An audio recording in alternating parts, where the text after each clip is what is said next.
Good afternoon to everybody. We are the session standing in between your wine, your beer, or a stiff drink at the end of the day. So I'm glad that you're here. I'm sorry you may be tired, but if we're going to talk about the Korean Peninsula, you will not be bored. So you can rest assured that there will be some excitement. My name is Kathy Moon. I am a professor at Wellesley College in the Boston area and born in California, San Francisco, so I feel a little bit like I've come home, even though I've never lived here. And I'm also affiliated with the Brookings Institution in Washington, D.C. And I'm very glad to have folks with me today who will be able to educate us better, but also share personal insights into some of the questions that I will be posing to them.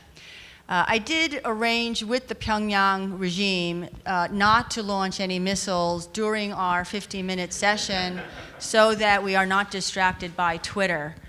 Since they seem to be very happy to launch, they're taking a little bit of a break right now, just for us. So I think we'll have some calm time. I will make very short introductions since the bios are in your program. And to my left, we have Professor Young-Kwan of Seoul National University. He's a political scientist. I'm a political scientist. We have another political scientist at the end, so we're dominated here by political scientists. Professor Yoon also served as the foreign minister of South Korea in the early 2000s. And he's also established at least 2 institutes that I know of, at least 2, right? And is also a very active researcher. When we meet, we talk about his book project, so he's a scholar at heart. We have Ms. Hyun-Seo Lee after right here on the left. Ms. Lee, many of you might have seen her on TED Talks. She does a great job. I first, quote, met her on TED Talks I watched. She is very bold in sharing some of her personal stories about the defection process from North Korea and also her adaptation process in the South, and talking about various issues related to the defector communities around the world, as well as North Koreans, common people. Ms. Lee also has a memoir, and her book is available at the book counter there. And we have Professor Chung-Min Lee of Yonsei University, and he's also a non-resident visiting fellow at the Carnegie Endowment in Washington, D.C. He's also held at least 2 ambassadorial positions and also has a brand new book out, which is available for purchase. So we will just pick up and start with the questions. And I've encouraged them to debate one another, to interrupt in a polite way if and when they have something interesting to interject, and I'll be doing the same as well. The first question that I would like to have you think about and have our audience think about is this. So many of us around the world know about South Korea, North Korea, in what I consider very, very limited ways. Unless you are an expert immersed in the Koreas, in the study of Koreas, most people follow the headlines, the captions, or one aspect, such as K-pop or nuclear weapons. When Psy made a hit, we all knew about Psy and Gangnam Style, but now nobody talks about him anymore. So what I want to think about is not just the immediate stuff, because this conference is really about the future and the substance of stuff. So I would like to ask our panelists here, our participants, this question that many people know about the fact that Kim Jong-Un is very, very fat, period. We know he likes nuclear missiles. But there are things about North Korea that most of the world does not know. Similarly, South Korea, we know that South Korea is famous for Samsung phones, and even more famous now, or infamous because of the explosions of the last round of Samsung phones. And of course, Korean wave and film and all sorts of pop culture stuff. Is there one thing, in your opinion, that the world should know about South Korea and North Korea that most of us don't know? And why would that be important for the future? So, Jung-min, let me start with you. Well, Kathy, it's great to be here in Los Angeles. Apropos your question, I think if somebody asked me that question, I would say this. If you imagine one country that had all of the different contrasting perspectives, you would probably get South Korea, by which I mean, here you have an Asian country that is very developed economically, but is still extremely traditional, very Confucian, maybe even more so than China. Yet 40% of the population is Christian, 40% basically are Buddhist, and then less 20% are basically something else. It is extremely tied to the mainland of Asia with very strong historical ties with the Chinese, and yet over the last 60, 70 years, it has blossomed into a very globalized country with a very, very crucial alliance with the US. It is a highly young nation in the sense that it was only founded in 1948, but it is a rich civilization. So you take all of that, and yet somehow it works. And so for me, the question is, despite all the adversity, despite all the contrast, despite all the problems, how has Korea achieved its success? And that's one snippet that I'd like to share with the audience. And the second question is, what about the future? And the future is very questionable. You have huge demographic challenges, economic competitiveness is going down, demographics are changing, and all of that really is something that all Koreans must work on. Oh, that's wonderful as a start. I just want to add, when you talk about demographic changes, he's referring to the fertility, the low fertility rate, low birth rate, and it's a real crisis. Korea is one of the top countries in the world that is facing a problem repopulating itself. And it has, everybody who studies Korea or knows about Korea learns the word 빨리빨리, fast, fast, quick, quick. And unfortunately, South Korea is been following advanced industrialized countries' patterns in demographics, fertility, 빨리빨리, too fast. At the same time, what was not mentioned is South Korea is no longer a homogeneous society in terms of ethnic makeup. And this is something I think most of the world does not know about and does not pay attention to, and I think it's a critical aspect because it is fast becoming a multi-ethnic, multi-religious society. Already South Korea has about 3% of its population being made up of people who are not born in South Korea or who are born of one South Korean parent, usually the father, and a foreign national. By 2020, that number will climb to 5% of the population, and by 2030, over 10% of South Korea's population is estimated to be of foreign-born or of immigrant and co-ethnic or joint ethnic, mixed racial background. The question about how that will affect unification with North Korea, if and when it happens, because North Korea has been inculcating its population to be quite xenophobic and ethnically Korean as a form of to form a tie, to hold the affinity with South Korea as one nation. And how will South Korea see itself globally if literally the faces of its population change? I think it has great opportunities for international trade, all sorts of opportunities to be able to use people's backgrounds as a human bridge to other countries. So there are some potentially negative and positive things, so I wanted to add that. If I could ask Hyun-seo, what do you think is a fact about possibly North Korea or South Korea that is not known, that is very important for the future? The world paying attention about North Korean nuclear issues or political issues, but Actually, I gave a lot of speeches, but what I found is that many people, they don't actually know about what's happening inside North Korea, that how much North Korean people are actually suffering. But this is not the session lecturing about North Korea here. So one thing I want to mention today is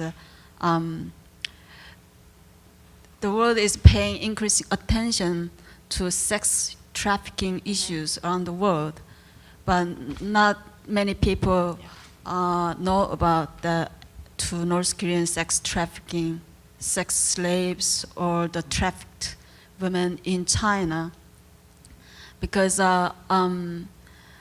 in China right now, around 200,000 North Korean defectors are hiding in China, and 70 to 80% are females, and most of them are actually sold as sex slaves or bribes to men in China, where the gender imbalance has driven up the demand for women. And many of them, when they're crossing the border into China, they thought they could earn a little money and they can support their families back home in North Korea, but in reality, they were sold.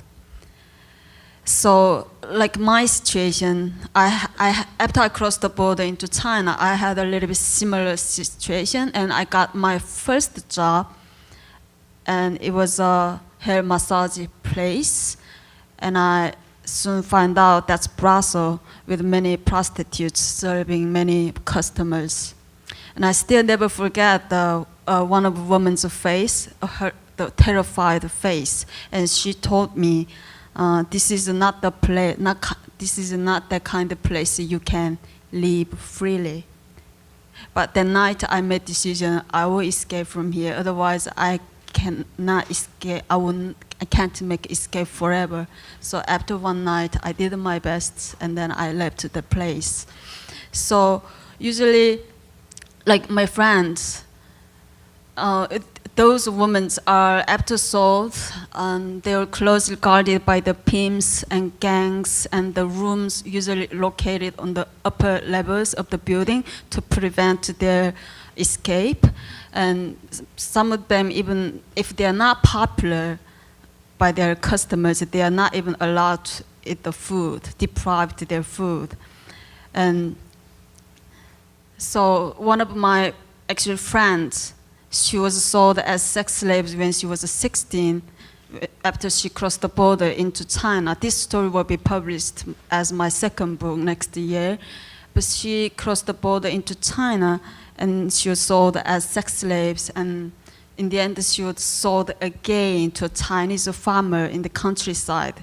And that the farmer, he always changed her on the chair during the daytime, while he can't monitor her, because he was scared if she could escape the place. So this kind of story is people have to know about. So what I'm going to do right now in my NGO, I'm rescuing one sex slave woman, and I sent the field worker on site and undercover posing as customers, and then I have some video clips about that's unspeakable pictures about the video. They're stripped naked woman working in there, so it's too terrible to show to the public. But I rescued one of them, and then she's in the safe house in China right now. But there was a Laos summit these days, last week I guess, so she's waiting until the security tension is come down, and then we were guiding her to freedom, like to America. She wants to come to America. So these women need to be rescued, and so on their behalf, I ask for your help. If I could add a little bit of context here, 70 to 80% of North Korean defectors are females. And very often when people talk about North Korean defectors, refugees, they forget that. They leave that out. And I think the gender aspect is very important because it raises questions about what kind of education do they have access to, what kind of expectations in terms of adapting to South Korean society in particular. South Korean society is highly sexist, so do they do they fall into another kind of a sociocultural set of expectations and difficulties that's hard to get out of? What kind of job opportunities might there be for women, even if they are able to get re-educated and have skills? So I think for the future in South Korea and elsewhere where people sponsor and host North Korean refugees, they really have to think about the gender aspects, because you can't tailor a policy toward refugees without thinking about the reality that 70 to 80% of them are women. The second thing here that you bring up that I think deserves highlighting is that the world tends to look at North Korean human rights in a vacuum, as if North Korean human rights takes place only in North Korea. But the reality is that there are human rights violations toward and of North Korean people outside of North Korea's territory. And China is a main venue for this kind of international trafficking. Once the woman leaves North Korea, it's an international problem. And so sometimes I have really wished that the human rights community, the UN, et cetera, would really focus on coming up with frameworks that would help North Koreans in this transnationalized situation. Because we can't touch North Korea's human rights easily, but we do have more access to transnational human rights violations concerning North Koreans. So thank you very much. Professor Yoon. Thank you. In the last 25 years, since the collapse of the Soviet Union, the Western media has been focusing mainly on the nuclear issue or missile issue of North Korea. But there has been significant change has been going on inside North Korea. Many people tend to think that North Korea is a kind of a communist, a socialist, closed economy. But North Korea has been marketized significantly and quite often, more often than we usually think. For example, about 70 to 90% of average household income in North Korea is from market activities. And about 65% of their food is being supplied through market. And also the trade dependency ratio, international trade divided by GDP is about 53%, which is higher than the average OECD country. It's quite open economy. I think it is important change, and we have to pay more attention to this because I think if something happens inside North Korea, some contingency happens inside Korea in the future, that will be caused not by external pressure, but by contradiction of their own system, political economic system. I tend to believe that totalitarian political regime cannot go along for a long time with open economy. So I think we have to pay more attention to this, and we had to think about how we can achieve this change inside North Korea to achieve our goal. Oh, these are excellent starts. With all this, let's think about the future in a big way. We've gotten very good details about some of the realities on the ground in the Koreas that would affect the future. But let's think about the ultimate goals, and let's focus on North Korea, the divided peninsula, et cetera. So I'm thinking most of us respond to, or rather, we have a reactive tendency toward especially North Korea, but what goes on the peninsula, because things are constantly in the news.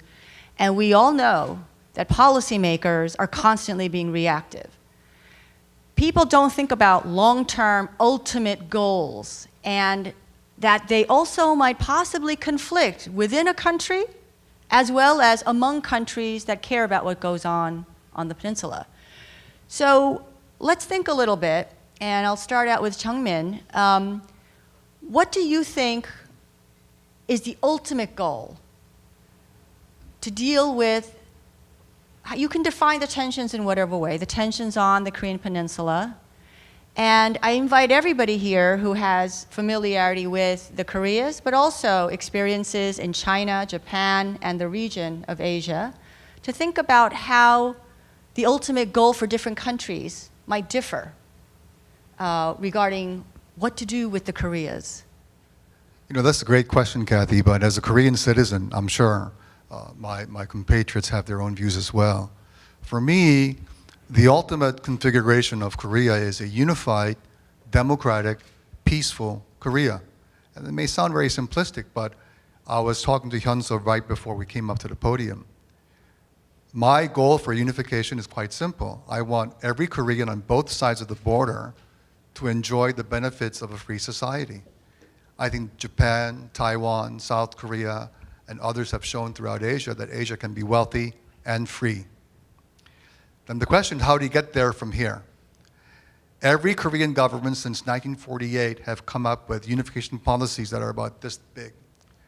And I think almost all of them mean well, but they will be useless when the dam begins to shift. When the wall begins to crumble in North Korea, all of that planning, I think, 90% is going to go out the window.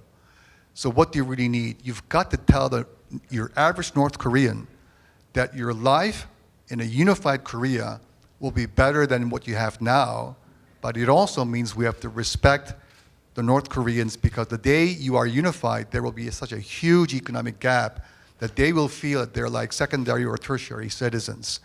And so getting the hearts and minds of your average North Korean is the big issue that I believe that we have to come to terms with. The secondary issue is, how do you convince China, the one power that really is dominant over the Korean Peninsula, and how would a unified Korea configure into China's mindset? And here I want to give the audience one last word. German unification occurred at the depth of Soviet weakness. The only reason why Gorbachev agreed to the 2+4 format was because he was basically on his knees. When Korea is unified at some point down the road, it will happen at the apex of Chinese power. And so how do we convince China that a unified, democratic, free Korea is good for them and the rest of the world? Thank you. I want to push you a little bit to think about, how do you win the hearts and minds of North Koreans? What are the things that people can do now when we can't access North Koreans, but also after or in the process of reconciliation and unification? You know, Kathy, the only person in this room who really has first-hand knowledge of North Korea is the person next to me. And I'm saying that in all honesty, because what you and I and Professor Yu and everybody else talks about in North Korea, it is an intellectual exercise.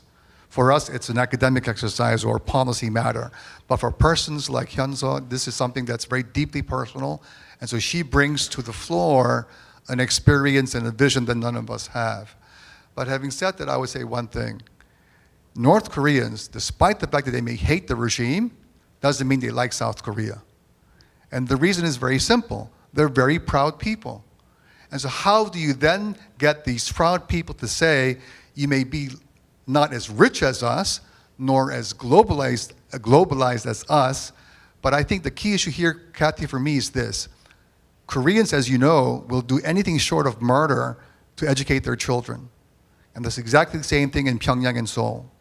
So the day we're unified, or even before, I would say, we will do everything possible from the governmental and non-governmental sector to ensure that your North Korean children will get the exact same education as well as their South Korean counterparts. That, I think, will be a crucial leverage to make the society more equal over the longer term. Thank you very much. Hyun-seo, do you have anything to add? What would appeal to your, quote, average North Korean, that unification, peace, free society, it would be a good thing? First of all, a unified Korea means that especially can give North Korean people freedom, because people inside North Korea, they don't know what's human rights. They were deprived every right as a human being, even until today. And we in North Korea, we don't have the word human rights. We never learned.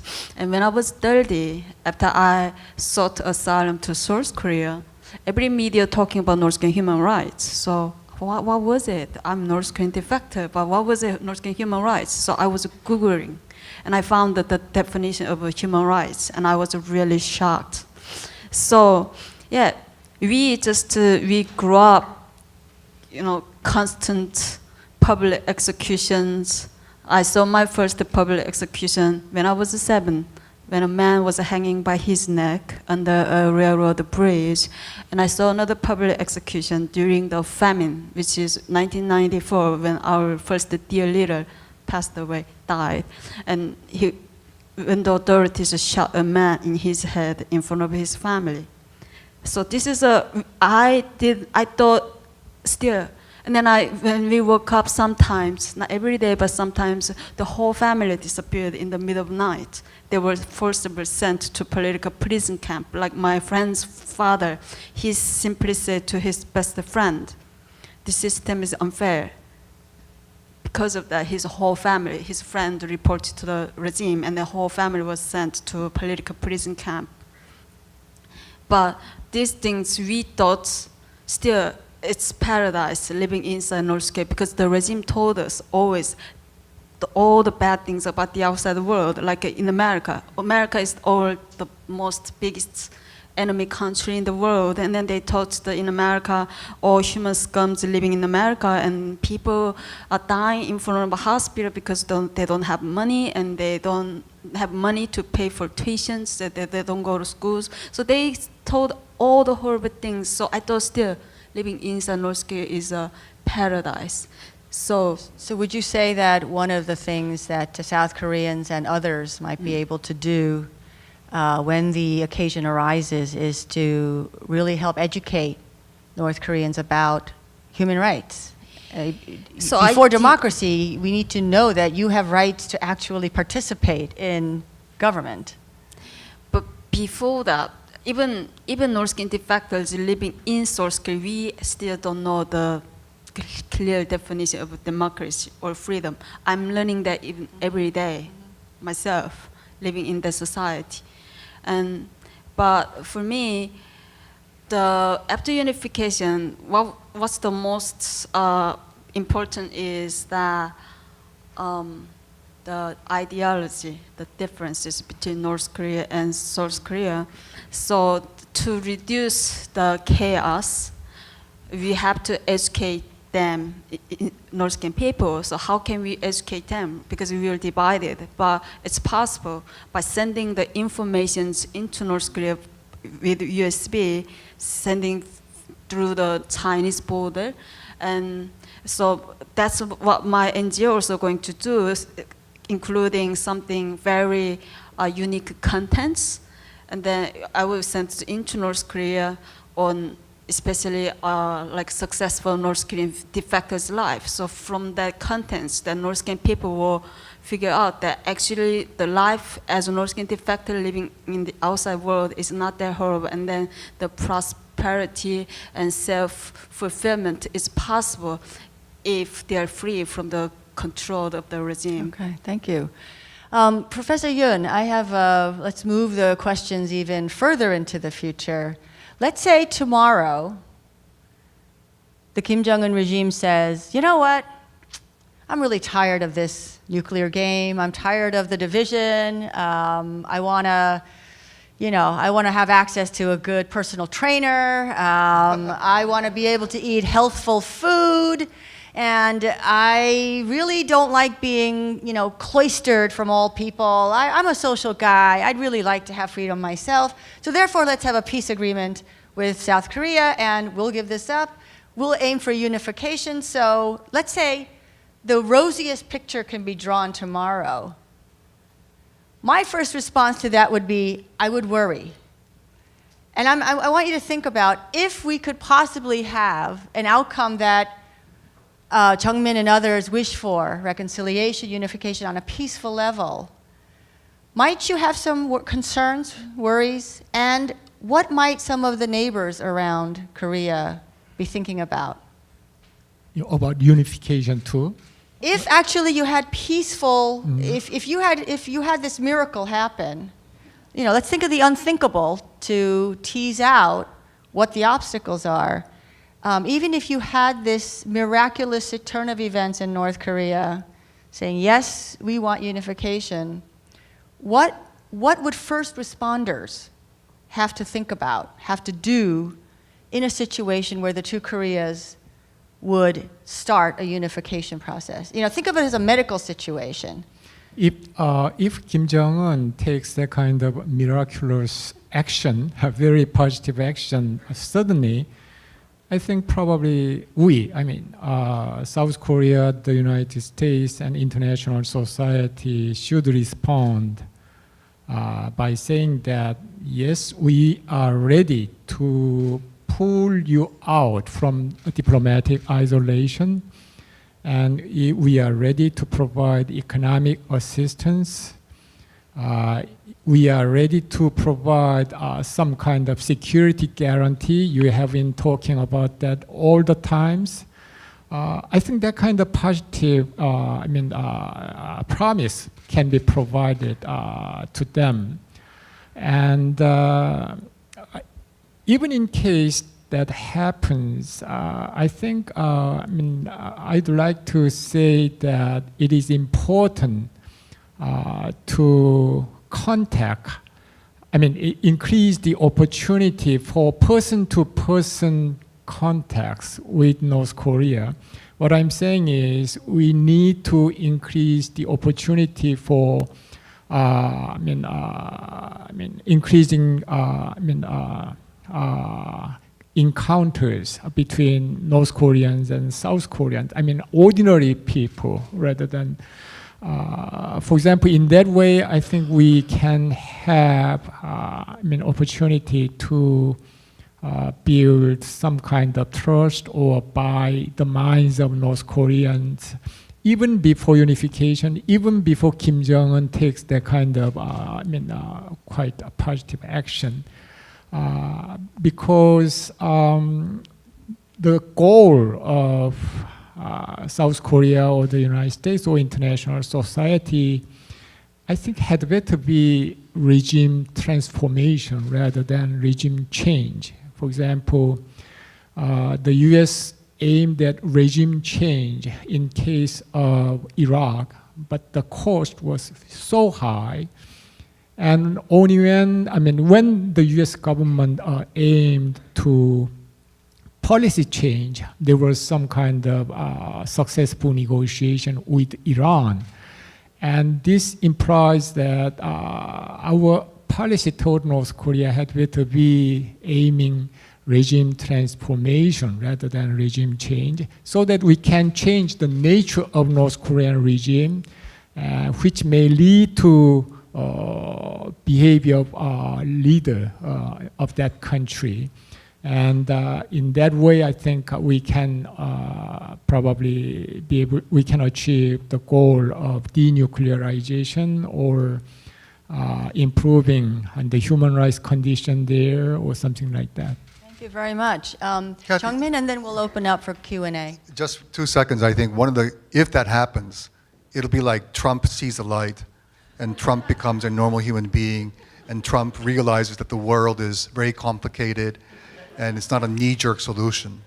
And so if Trump becomes normal first, then I'll believe that Kim Jong-un can also become normal.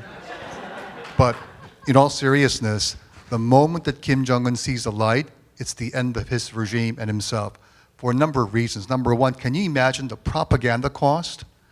Here you have every single day brainwashing these people that it is only Kim Jong-un that can save the nation. And if he says, well, folks, I'm going to change everything, you've got to change the police system, surveillance, monitoring all the concentration camps. Every tool you have to coerce the population and punish them must be lifted. The other big cost is what do you do with China? In other words, those are the two key facets that Kim Jong-un must answer before he comes clean. And as a result, I believe, despite the fact that regime transformation is the desired outcome, I think the cost for him, the Kim dynasty, and the police apparatus is much too high for him to do that. Thank you very much. What prompted me to ask the question actually is not just to focus on the costs for North Korea, but also that, in my view, I don't think we're planning enough outside of the Korean Peninsula for contingencies. Of course, we have military planners doing military contingency planning, but just all of us as human beings, you know, would we be willing to step up? South Korea will never be able to handle the economic and social, political, human costs of a massive either coup and the massive crisis that would occur, refugee and otherwise, or even peaceful unification, in my view, would be just so costly in so many ways. So this is truly the Korean Peninsula has to be embraced by the international community. And I think that's something that we need to keep in mind for the future and work toward it rather than be shocked and say, oh my God, what do we do if it were to happen? So let's have Q&A. I'll take 2 questions at a time and give our panelists a chance to respond. Yes? So yeah, we identify this thing as a cult of personality. So assume he dies tomorrow, what happens next? What would actually happen? We'll take a question here. Can you run fast enough?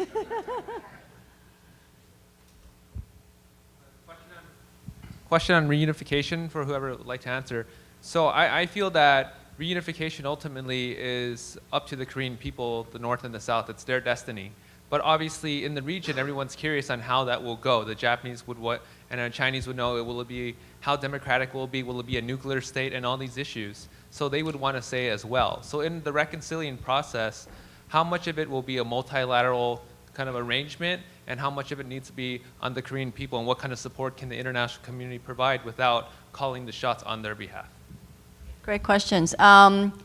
Any of our panelists are welcome to take this. When I teach, I call it the chicken bone, choking on a chicken bone theory. I had this, idea when Kim Jong-il, the father, was in power, as well as Kim Jong-un. If one day, out of the blue, they're eating a chicken and and you go, then what, right? I mean, here we are, fancy planners and strategists, but human condition is a very precarious one. Jung-min. If Kim Jong-un suddenly passes away, what will happen? First of all, the Kim dynasty will end.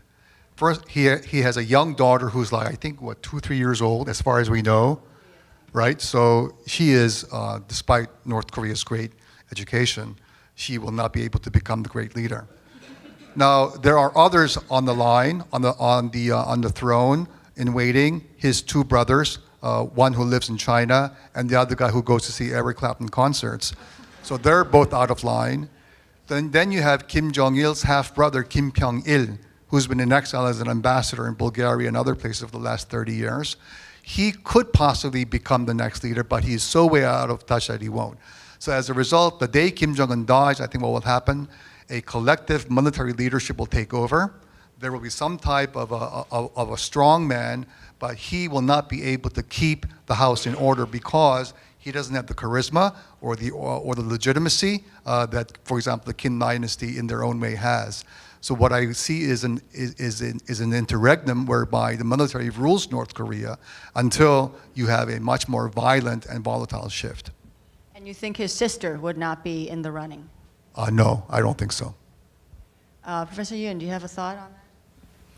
I agree with Jung-min's, and actually, I wonder whether collective military leadership will be possible after the death of Kim Jong-un, and there will be probably a high likelihood of following chaotic situation inside North Korea, and that's exactly why I have been thinking that international society need to prepare in advance. For example, some kind of quiet, close dialogue between South Korea, China, and the United States is necessary because we need to avoid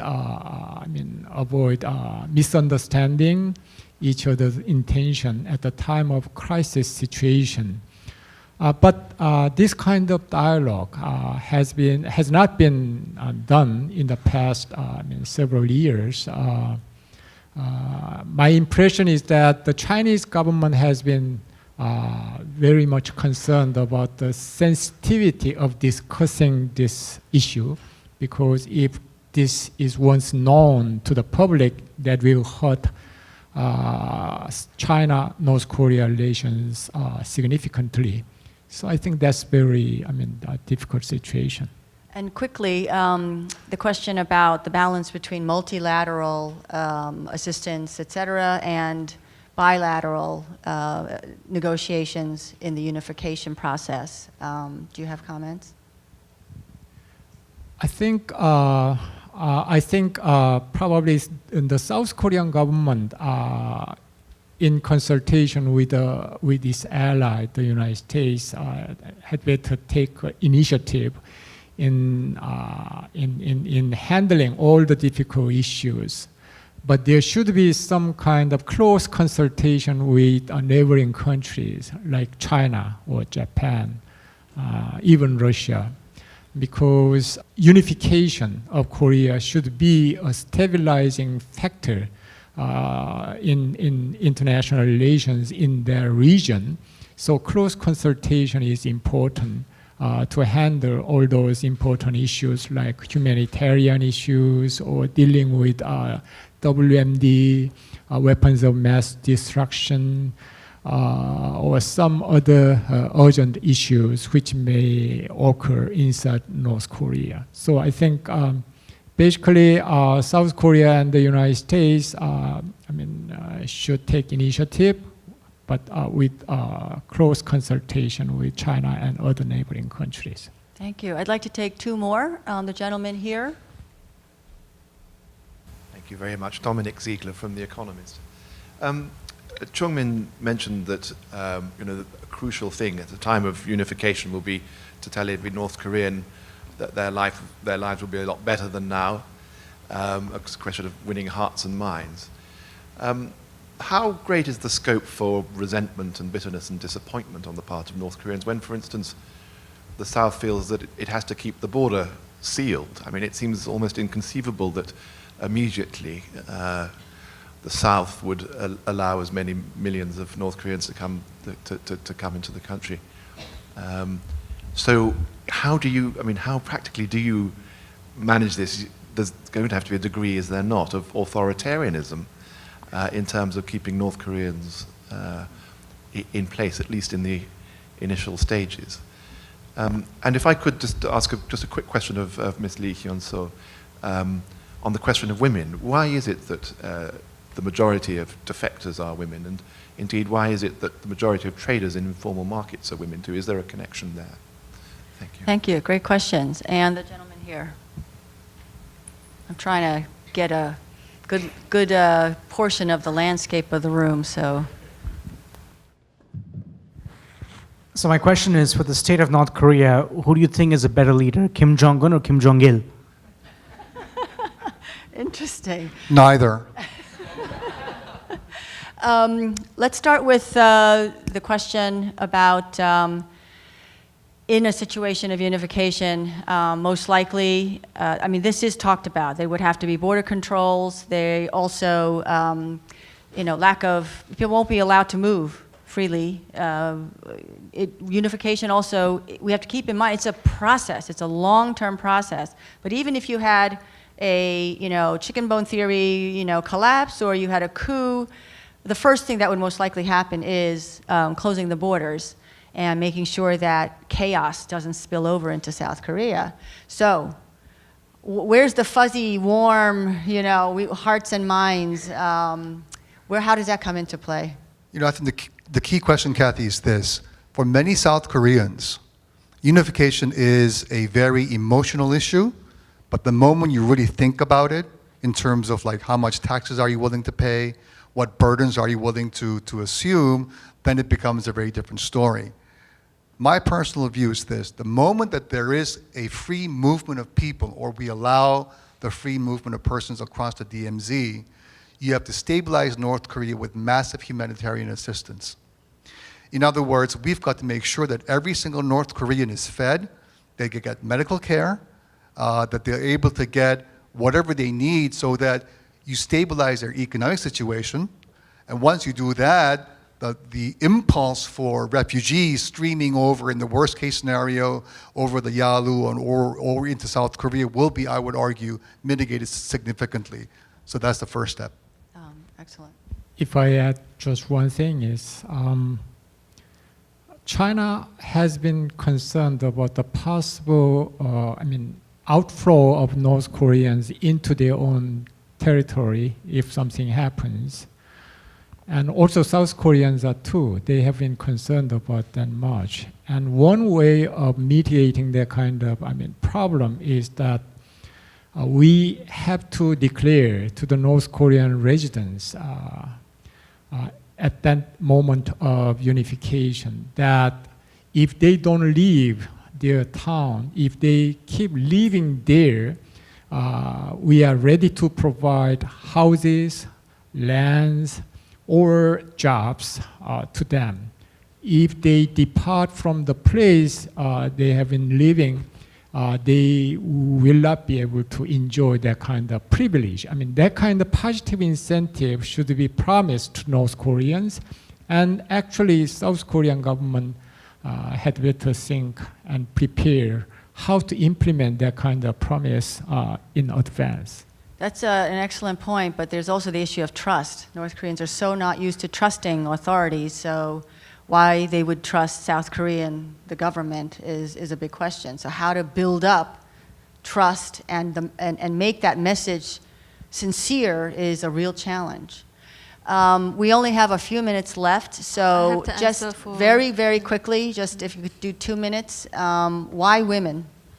In North Korea, capitalism is illegal.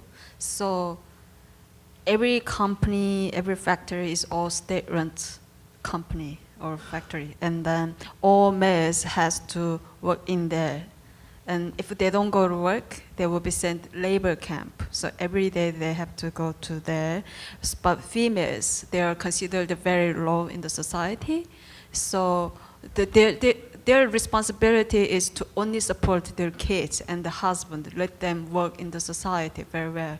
So during the famine, when the people were killed, more than 1 million people during the famine from mid-1990s. So men has to go to work, but women has to support their families. So that's why they started go to market earning money, and then they crossed the border into China. So that's how it started, and then most of them are females. And they're relatively more free than men. So.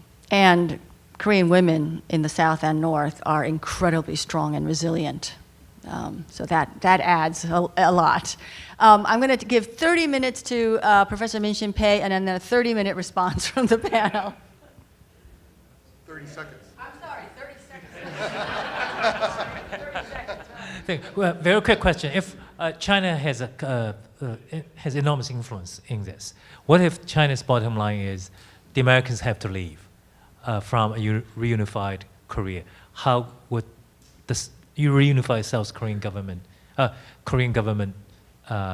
deal with this issue? Unified. Okay.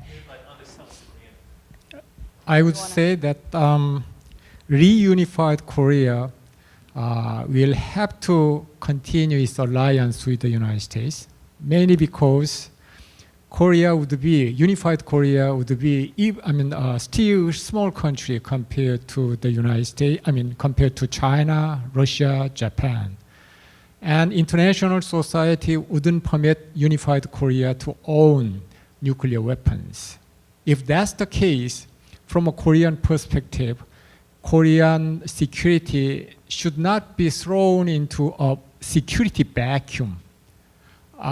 So we need to continue our alliance with the United States. However, I think we understand China has been very sensitive to the geopolitical location of geopolitical implication of the Korean Peninsula to their own security.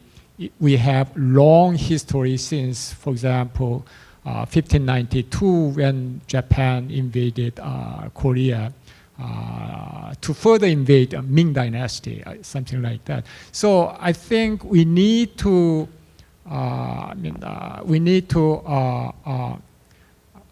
require American troops not stationing in the north of DMZ or north of the 38th parallel.